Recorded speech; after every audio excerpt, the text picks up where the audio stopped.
The United States of America will always seek peace, but under President Trump, the shield stands guard and the sword stands ready.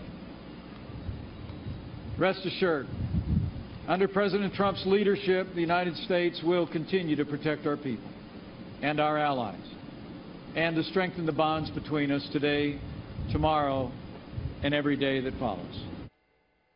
That was Vice President Mike Pence aboard the USS Ronald Reagan, reassuring America's allies. Now, tonight, the Korean Peninsula is not the only region in the world that's experiencing heightened tensions. Now, the Trump administration is also addressing many difficult situations in the Middle East, and now the president has ordered a review of the Iranian nuclear deal.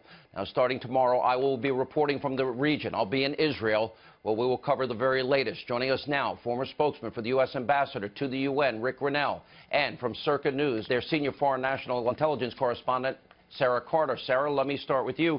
The one thing is, we look at the Korean Peninsula, and obviously the proximity, when you have to Japan and to China and to South Korea, and when the vice president is stating that this containment strategy is no longer going to exist. We know they have nukes. We know they want ICBMs. How do you potentially stop somebody from getting the ICBMs, knowing they have the nukes and they may use them? Well, this is why it's such a complex issue for President Trump. And Vice President Pence delivered a very direct and decisive message to North Korea. And I think what we need to look at, Sean, is that they've had these capabilities for a long time, and the U.S. is out of patience with them. And they are continuously threatening the U.S. and our allies. I mean, they tried to proliferate their nuclear capabilities to Syria in 2007. We know that China gives them at least 3/4, according to U.S. intelligence, of their economy is supported by China. And I think this is why President Trump is reaching out to China and saying, look, you want us to work with you, and if you want to work with us, you need to put pressure on North Korea. You need to do something, or we're going to do something about that. Sarah, and I really think that there's nothing else they could do. And, Sarah, it seems like the president's bearing some fruit here. Now, I know he did say during the campaign that he would label them a currency manipulator, but the currency issues have shifted since he became president. That's issue one.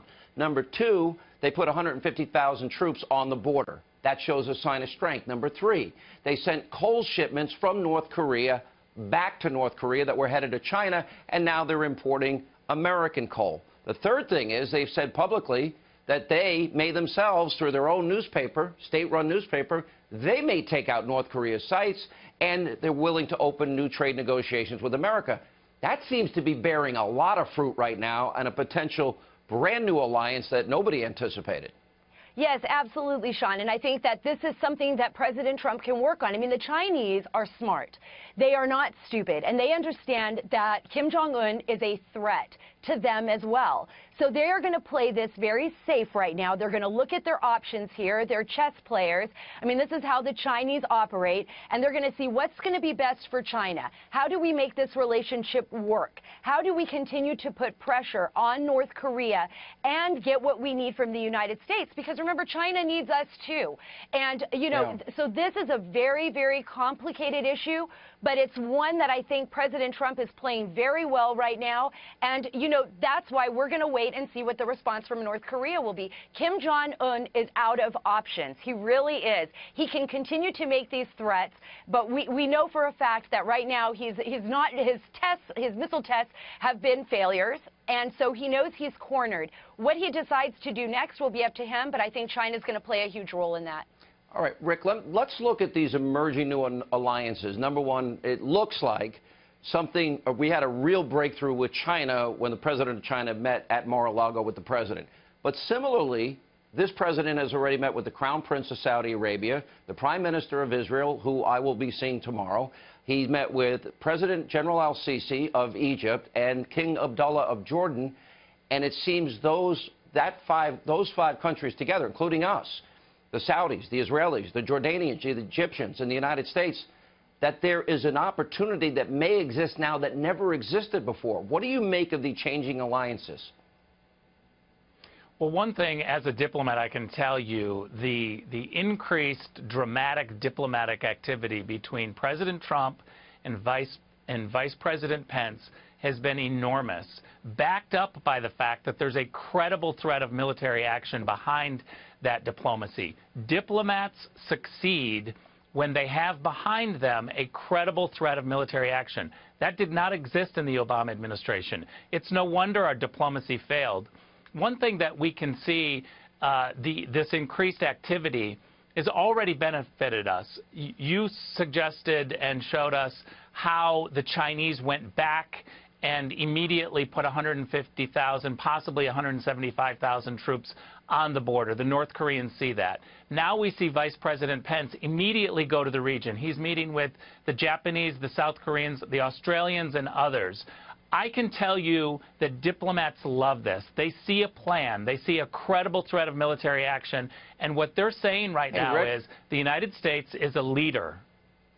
Yeah, I was going to say, it seems like this is leading from front. This is not leading from behind. This is a big difference.